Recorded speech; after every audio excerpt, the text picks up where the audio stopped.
Bonsoir à tous, c'est Sylvain, on se retrouve pour une nouvelle vidéo de prono en ligne sur Rue des Joueurs.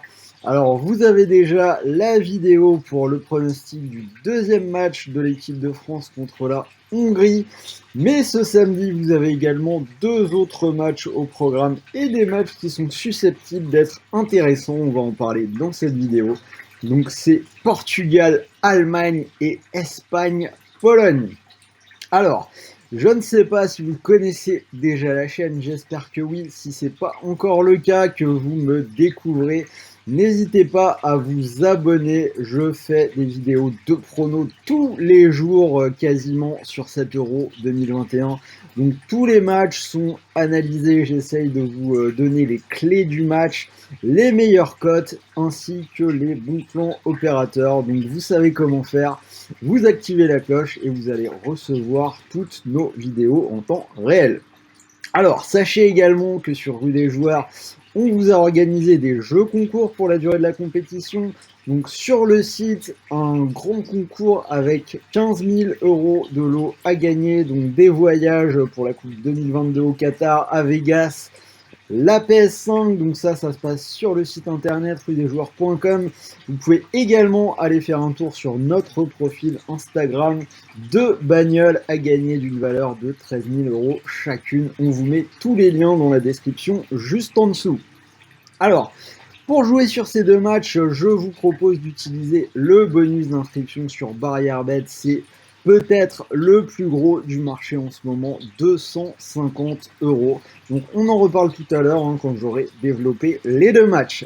Alors on va commencer par le match du groupe de la France, Portugal-Allemagne, ça va être intéressant. Donc ça se passe du côté de Munich et l'Allemagne qui sera donc toujours à domicile après sa défaite. La France et le Portugal ont donc 3 points, l'Allemagne et la Hongrie en ont 0. Alors donc le Portugal, un champion en titre qui s'en est sorti avec les 3 points face à la Hongrie, victoire 3-0, mais victoire difficile qui s'est dessinée en toute fin de match. Un tir contré de Guerreiro et un doublé de Cristiano Ronaldo. Alors, donc cette équipe du Portugal, j'ai envie de dire, qui a joué dans un schéma assez classique en 4-2-3-1.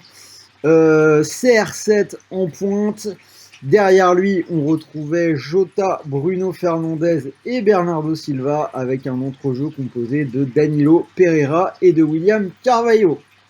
Alors, à voir si le 11 va rester le même pour ce match contre l'Allemagne. On a quand même vu Renato Sanchez se montrer intéressant pour sa rentrée. Pareil pour André Silva, donc à voir s'il y en a un des deux, voire les deux, qui intègrent le 11. Donc au final, si on regarde un petit peu les stats, les Portugais qui ont quand même bien dominé, 65% de possession. Alors on a eu un peu peur pour eux de voir le même genre de match que l'Espagne la veille contre la Suède, mais ils ont fini par s'en sortir. Je pense que c'est leur maîtrise du milieu de terrain qui leur a permis de s'imposer. Alors ce sera peut-être pas le cas face aux Allemands. Donc on va passer à l'Allemagne maintenant. L'Allemagne, donc, vous savez bien évidemment, qui a perdu contre l'équipe de France.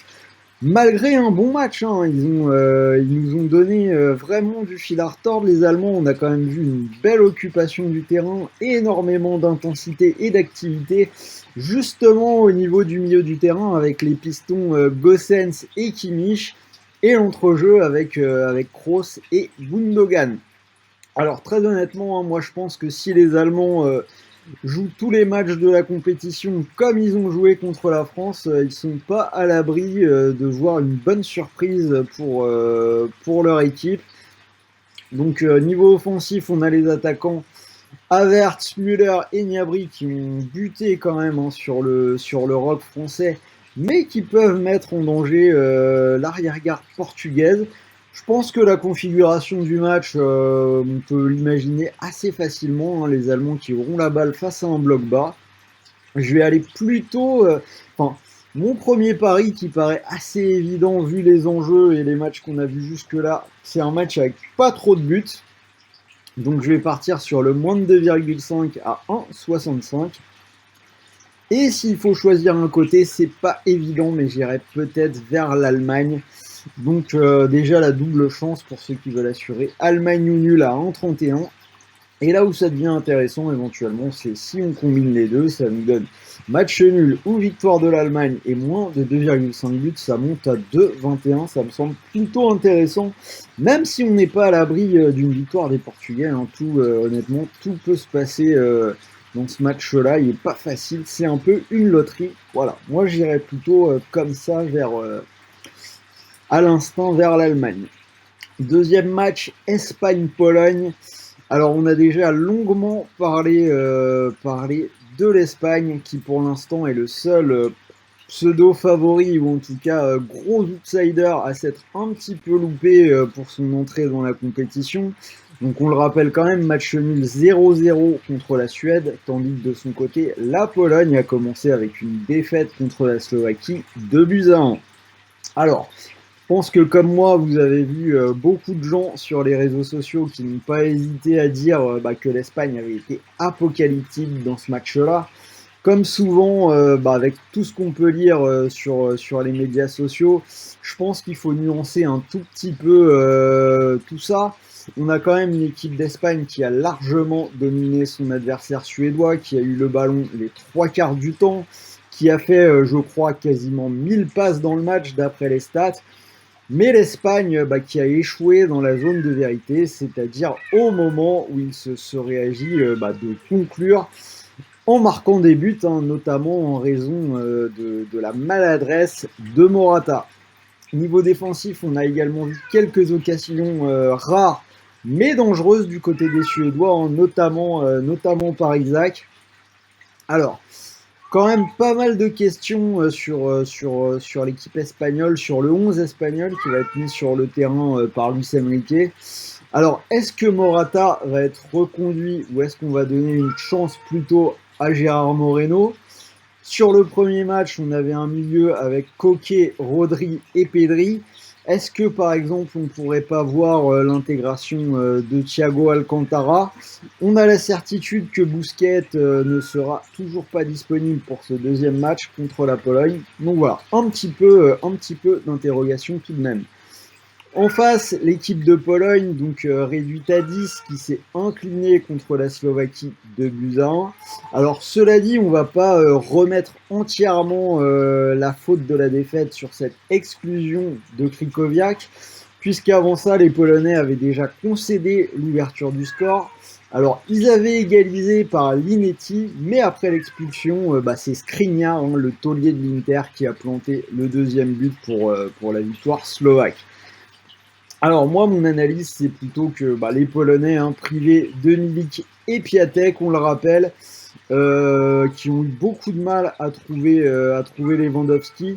Ils jouent dans un système hyper ambitieux, hein, donc un espèce de 3-1-4-2 qui est peut-être trop dur à mettre en place pour les joueurs dont la Pologne dispose.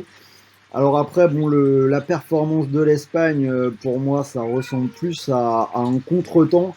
Je vois mal les Espagnols être aussi maladroits 2 matchs de suite devant le public de Séville. Donc je vais aller, vous l'avez compris, vers une victoire de l'Espagne à 1,38.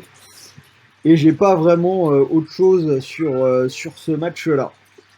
Alors, je vous ai quand même sorti un petit combiné avec ces deux matchs. Donc, je vais combiner la victoire de l'Espagne et le moins de 2,5 buts entre l'Allemagne et le Portugal.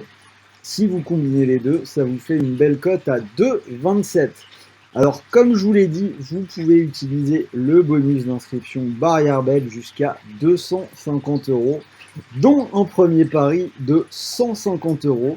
Donc, ce qui veut dire que si vous mettez vos 150 € sur la cote à 2,27 et si cela venait à passer, vous pourriez remporter 340 €.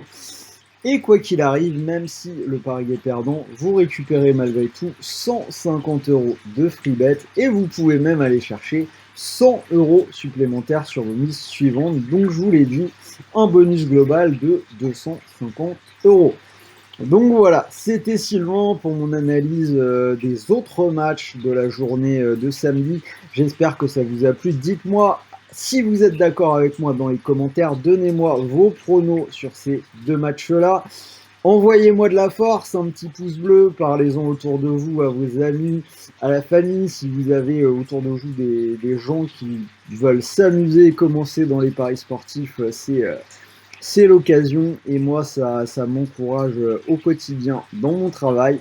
Alors en attendant, ça va être le coup d'envoi là tout de suite de Pays-Bas-Autriche, donc je vous souhaite de bons matchs, de bons paris, de bons gains.